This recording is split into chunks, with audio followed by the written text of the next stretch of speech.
بسم الله الرحمن الرحيم. നബിയുടെ പരമ്പരയിലൂടെ ആയിരക്കണക്കിന് പ്രവാചകന്മാർ കടന്നു വന്നപ്പോ ഇസ്മായിലി പരമ്പരയിൽ ഒരു പ്രവാചകനാണ് വന്നത്. അതാണ് അത്ഭുതം.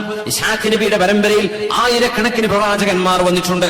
ഇസ്മായിൽ നബിയുടെ പരമ്പരയിൽ ഒരേ ഒരാൾ മാത്രം, അതാണ് മുഹമ്മദ് റസൂലുള്ളാഹ് സ്വല്ലല്ലാഹു അലൈഹി വസല്ലം. ഇസ്മായിൽ നബി പിഞ്ചു കുഞ്ഞായിരുന്നപ്പോ ഇസ്മായിൽ നബിയുടെ ഉപ്പ ഇബ്രാഹിം നബി അലൈഹിസ്സലാം ചോദിച്ചുവല്ലോ, ബലിയർപ്പണത്തിന്റെ നിർദ്ദേശമുണ്ടായപ്പോ, യാ ബുനയ്യ ഇന്നി അറാ ഫിൽ മനാം അന്നി അസ്ബഹു ഫൻദുർ മാദാ തറാ. ഇസ്മായിലേ, നിങ്ങളെ ബലിയർക്കണമെന്ന് അല്ലാഹു എന്നോട് പറയുന്നുണ്ട്, നിങ്ങളുടെ അഭിപ്രായം എന്താണ്? ബലിയർപ്പണം മുസ്ലിമീങ്ങൾ വിശ്വസിക്കുന്ന പോലെ തന്നെ ജൂതന്മാർ വിശ്വസിക്കുന്നുണ്ട്, ബലിയർപ്പണം നടന്നിട്ടുണ്ട് എന്ന വിഷയം. പക്ഷെ ഒരു വ്യത്യാസമുള്ളത്, ജൂതന്മാരും ക്രിസ്ത്യാനികളിലെ ഒരു വിഭാഗവും വിശ്വസിക്കുന്നത് ബലിയർപ്പിക്കാനുള്ള നിർദ്ദേശമുണ്ടായത് ഇസ്ഹാഖ് നബിക്കായിരുന്നു എന്നാണ്. എന്നാൽ നമ്മുടെ ചരിത്ര പണ്ഡിതന്മാർ അള്ളാഹുവിന്റെ റസൂലിന് കിട്ടിയ ഹദീസിന്റെ വെളിച്ചത്തിൽ വളരെ വ്യക്തമായും പഠിപ്പിക്കുന്നത് ബലിയർക്കാനുള്ള നിർദ്ദേശം ഇസ്ഹാഖ് നബിയോടല്ല, പിന്നെ ആർക്കായിരുന്നു? ദബീഹ് ഇസ്മായിൽ നബി അലൈഹിസ്സലാമാണ്. ആ സംഭവം നടന്നു മക്കയിലാണ്. അതേ സംഭവം ഇസ്ഹാഖ് നബിക്ക് നടന്നു എന്ന് ജൂതന്മാർ വിശ്വസിക്കുന്നു. അത് നടന്നത് ഇന്ന് മസ്ജിദുൽ അഖ്സയുടെ മുറ്റത്തുള്ള ഖുബ്ബത്തുസ് സഖറ എന്ന് പറയുന്ന പള്ളിയുണ്ട്. ഖുബ്ബത്തുസ് സഖറ, ഡോം ഓഫ് റോക്ക്. ആ പാറ ഹബീബായ നബി തങ്ങൾക്ക് ഇസ്രാ മിഅ്റാജ് നടന്ന പാറയാണത്. മിഅ്റാജ് നടന്നത്, മിഅ്റാജ് ആകാശ ലോകത്തേക്ക് നബി തങ്ങൾ ഉയർന്നു പോയ പാറയാണത്. ആ പാറക്ക് മുകളിലാണ് ഇന്ന് മനോഹരമായ പള്ളിയെടുത്തത്. ആ പള്ളിയാണ് സ്വർണത്തിന്റെ ഖുബ്ബയുള്ള മസ്ജിദുൽ അഖ്സയോട് ചേർന്ന് കിടക്കുന്ന ഖുബ്ബത്തുസ് സഖറ എന്ന് പറയുന്ന പള്ളി. ആ പാറയുടെ പ്രത്യേകത ഹബീബിന്റെ മിഅ്റാജ് നടന്നതാണെന്ന് മുസ്ലിമീങ്ങൾ വിശ്വസിക്കുമ്പോ ജൂതന്മാർ പറയുന്നത് ആ പാറക്ക് മുകളിലായിരുന്നു ഇസ്ഹാഖ് നബി അറുക്കാൻ കൊണ്ടുവന്നത് എന്ന്. പക്ഷേ നമ്മുടെ ചരിത്രം അതിന് വിഭിന്നമാണ്. അറുക്കാൻ നിർദ്ദേശമുണ്ടായത് ഇസ്ഹാഖ് നബിക്കല്ല, ഇസ്ഹാഖ് നബി അല്ല, പിന്നെയോ ഇസ്മായിൽ നബി അലൈഹിസ്സലാമിന്. അത് നടന്നത് ഇന്നത്തെ ജംറ നിൽക്കുന്ന ഭാഗത്താണ്. അവിടെയാണ് ആ ഭാഗങ്ങളിലൂടെ ജംറയുടെ പരിസരത്ത് ജംറകൾ മഹാനായ ഇസ്മായിൽ നബി അലൈഹിസ്സലാമിനെ അറുക്കാൻ കൊണ്ടുപോകുമ്പോ പിശാച് പിന്തിരിപ്പിക്കാൻ വന്നപ്പോ അതിനെ പിശാചിനെ തുരത്തിയോടിച്ച ഓർമ്മപ്പെടുത്തലാണ് ജംറ.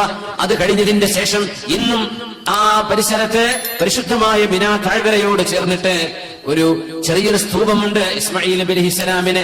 അവിടെയാണ് അറുക്കാൻ കിടത്തിയിരുന്നത് എന്ന് മക്കയുടെ ചരിത്രം പഠിക്കുമ്പോൾ മനസ്സിലാവുന്നു. അല്ലാഹു സുബ്ഹാനഹു വ തആല വലിയൊരു പരിത്യാഗമല്ലേ ഇബ്രാഹിം നബി അലൈഹിസ്സലാമിനോട് ചോദിച്ചത്? എന്തെന്നില്ലാത്ത സമർപ്പണം, അള്ളാഹുവിന് വേണ്ടി നിങ്ങൾക്ക് ഇഷ്ടപ്പെട്ടത് കൊടുക്കുമോ എന്ന ചോദ്യം നമ്മളോട് റബ്ബ് ചോദിക്കുന്നത് മദ്യപാനവും വ്യഭിചാരവും തോന്നിവാസവും മയക്കുമരുന്നും വഞ്ചനയും നുണപറയലും എല്ലാ തിന്മകളും അള്ളാഹുവിന് വേണ്ടി ബലിയർപ്പിക്കാൻ നിങ്ങളെ കൊണ്ട് കഴിയുമോ?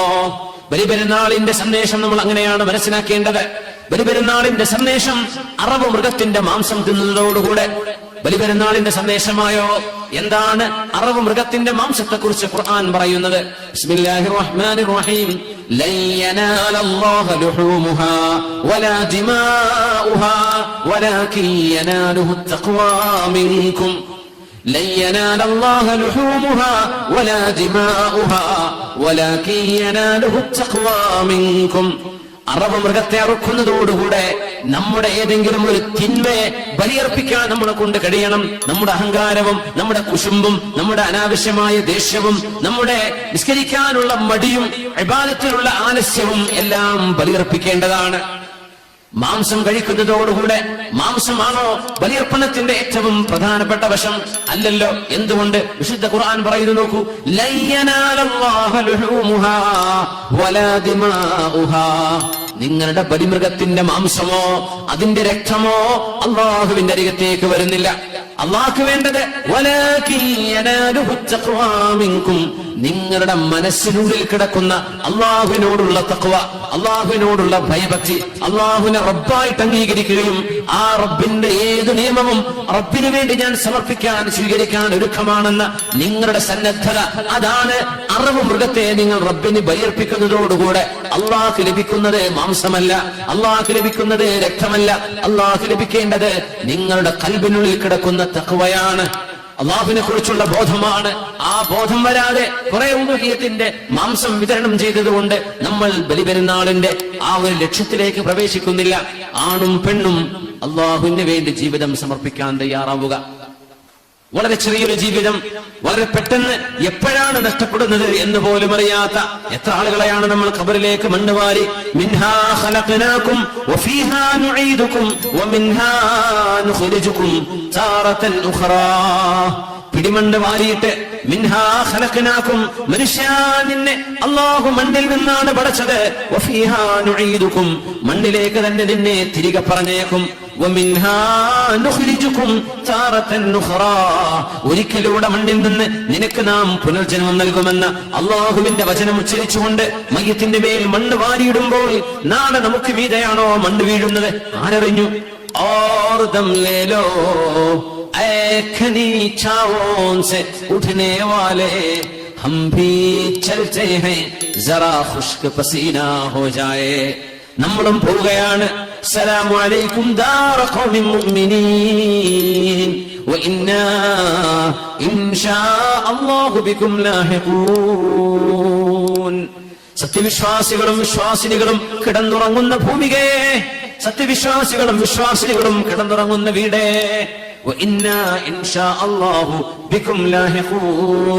ഞങ്ങളും നിങ്ങളുടെ അരികത്തേക്ക് വരാനിരിക്കുകയാണ്. ഇൻഷാ അല്ലാഹ് ഞങ്ങളും നിങ്ങളോടൊപ്പം മണ്ണിലേക്ക് വരാനുള്ളവരാണ്. ഇന്ന് ഞങ്ങൾ നടക്കുന്നു, നാളെ ഞങ്ങളുടെ അരികത്തുകൂടെ ഞങ്ങളുടെ മക്കൾ നടന്നു പോകും, ബന്ധുക്കൾ നടന്നു പോകും, പിന്നെ അവരും മരിക്കും.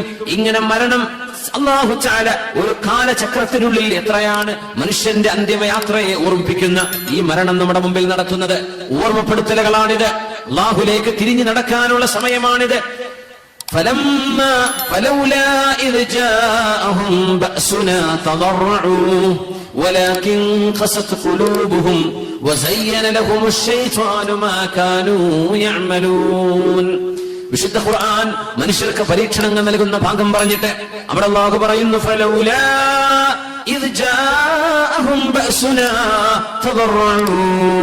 മനുഷ്യർക്ക് പ്രളയവും ദുരിതങ്ങളും ഉണ്ടായപ്പോ, ഉരുൾപൊട്ടലുകളും ഭൂമി പിളരലും ഉണ്ടായപ്പോ, ദുരന്തങ്ങൾ ഉണ്ടായപ്പോ, മനുഷ്യർ വെള്ളപ്പൊക്കത്തിലായപ്പോ ഫലൗലാ ഇദ് ജാഅഹും ബഅസുനാ തദറഉ. അല്ലാഹുവിലേക്ക് താണ് കേണ് മനുഷ്യൻ നിസ്സാരനായിട്ട് സർവേശ്വരനായ സൃഷ്ടാവിന്റെ മുമ്പിൽ തലകുനിക്കുകയും അല്ലാഹുവിനോട് മാപ്പിരക്കുകയും പ്രസ്താവായ തമ്പുരാനോട് പൊരുത്തം ചോദിക്കുകയും ചെയ്ത് മനുഷ്യർ അല്ലാഹുവിലേക്ക് തിരിഞ്ഞു നടക്കേണ്ടതിനു പകരം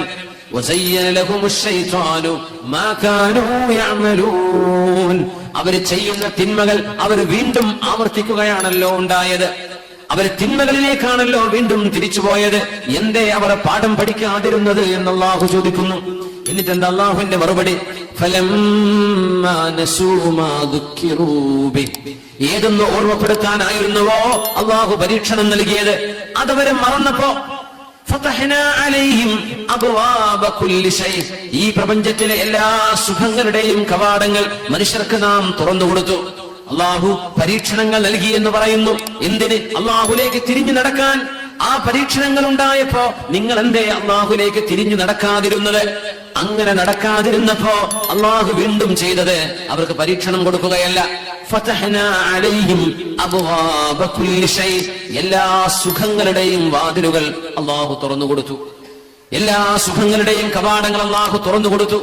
ഫലമ്മാ നസൂ മാ ദുക്കിറൂ ബി ഫതഹ്നാ അലൈഹിം അബ്വാബ കുല്ലി ശൈഇൻ ഹത്താ ഇദാ ഫരിഹൂ ബിമാ ഊതൂ അഖദ്നാഹും ബഗ്തതൻ ഫഇദാ ഹും മുബ്ലിസൂൻ. മനുഷ്യരങ്ങനെ അല്ലാഹുവിനെ മതിമറന്ന് ജീവിക്കുമ്പോ അല്ലാഹു എല്ലാ സുഖങ്ങളുടെയും കവാടങ്ങൾ അവർക്ക് മീതെ തുറന്നു കൊടുത്തു. എന്താ വേണ്ടത്, എന്താവശ്യമുണ്ടോ എല്ലാ തിന്മകൾക്കും ആവശ്യമായ സാഹചര്യങ്ങൾ മനുഷ്യന്റെ മുമ്പിൽ, ആണിന്റെയും പെണ്ണിന്റെയും മുമ്പിൽ തുറന്നു കൊടുക്കുന്നു. അങ്ങനെ മനുഷ്യൻ അല്ലാഹുവിലേക്ക് തിരിഞ്ഞു നടക്കാതിരുന്നപ്പോൾ അല്ലാഹു സുഖങ്ങൾ കൊടുത്തു പരീക്ഷിച്ചു. എന്നിട്ട് എന്താ പറയുന്നത്? ഫഅഖദ്നാഹും ബഗ്തതൻ ഫഇദാ ഹും മുബ്ലിസൂൻ. സുഖലോലുപരായി ജീവിക്കുന്ന ആ ജനതയെ വളരെ പെട്ടെന്ന് ഞാൻ പിടികൂടുകയാണ് ഉണ്ടായത്. വളരെ പെട്ടെന്ന് അല്ലാഹു പിടിച്ചു. എങ്ങനെ? പരീക്ഷണങ്ങൾ നൽകി. അല്ലാഹുവിലേക്ക് തിരിയാൻ പറഞ്ഞപ്പോ തിരിഞ്ഞു നടക്കാതിരുന്നവർക്ക് പിന്നെ അല്ലാഹു രണ്ടാമതൊരു വെള്ളപ്പൊക്കമല്ല കൊടുത്തത്, പിന്നെ അല്ലാഹു അവരുടെ മുമ്പിൽ സുഖങ്ങളുടെ വാതിലുകളൊക്കെ തുറന്നു കൊടുത്തു. എല്ലാ സുഖങ്ങളും മനുഷ്യ ശരീരത്തിനെ ആനന്ദിപ്പിക്കുന്ന എല്ലാ തിന്മകളുടെയും കവാടങ്ങൾ അള്ളാഹു അങ്ങ് തുറന്നു കൊടുത്തു. മനുഷ്യരങ്ങ് യഥേഷ്ടം വാരിപ്പുണർന്നപ്പോ പെട്ടെന്ന് അള്ളാഹു അവരെ പിടിക്കുകയാണ് ഉണ്ടായത്. അവര് അള്ളാഹുവിന്റെ ശിക്ഷയിൽ നിന്ന് പിന്നെ രക്ഷപ്പെട്ടു ഓടാൻ സാധിച്ചില്ല. അള്ളാഹുവിന്റെ കാവൽ നൽകട്ടെ, അള്ളാഹുവിന്റെ കാവൽ നൽകട്ടെ. അള്ളാഹു സുബ്ഹാനഹു വ തആല അല്ലാഹുവിലേക്ക് കൊടുക്കുകയും പശ്ചാത്തപിക്കുകയും തൗബ ചെയ്യുകയും ചെയ്ത് അള്ളാഹുവിന്റെ പുണ്യവും അവന്റെ മഗ്ഫിറത്തും ലഭിക്കുന്ന ഭാഗ്യവാന്മാരിൽ അള്ളാഹുവേ നീ ഞങ്ങളെ, മാതാപിതാക്കളെ, ബന്ധുമിത്രാദികൾ ദുആ കൊണ്ട് വസിയത്ത് ചെയ്തവരെ മുഴുവൻ ആളുകളെയും നീ ഉൾപ്പെടുത്തണമേ തമ്പുരാനെ. ആമീൻ യാ റബ്ബ്.